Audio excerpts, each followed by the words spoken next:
Ni saa 5 asubuhi majira ya Afrika Mashariki, ikiwa ni Ijumaa ya tarehe 5 mwezi wa 6 mwaka 2026.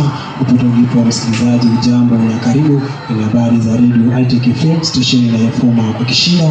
Jina langu Eric Kalwa.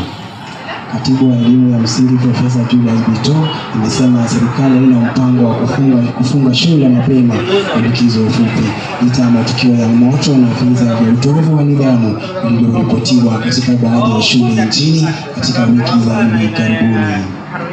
Aliyekuwa mbunge wa Gatundu Kusini Moses Kuria anadai kuwa kuna baadhi ya vinara wa upinzani ambao wanafanya mazungumzo ya siri na viongozi serikalini ili kujiunga na serikali ya Kenya Kwanza.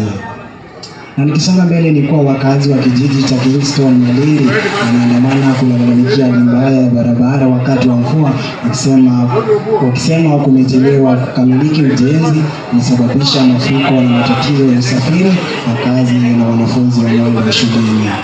Na nikitamatisha ni kuwa gavana wa Kwale Fatuma Achani na naibu wake Terema Kombo ametoa huri ya shilingi milioni 19 kwa vyuo vya kiufundi vya kaunti ya Kwale katika hafla ya kufuzu kwa maafala ya vyuo vya kiufundi ili kufanyika katika uwanja wa Babla huko Ukunda.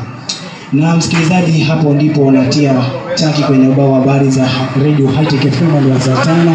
Endelea kufuatilia kwenye mitandao yetu ya kijamii ya Facebook, Instagram, TikTok au kwenye wavuti wa www.hightechfm.co.ke. Jina langu ni Eric Kalwa, nakutakia usikilizaji bora.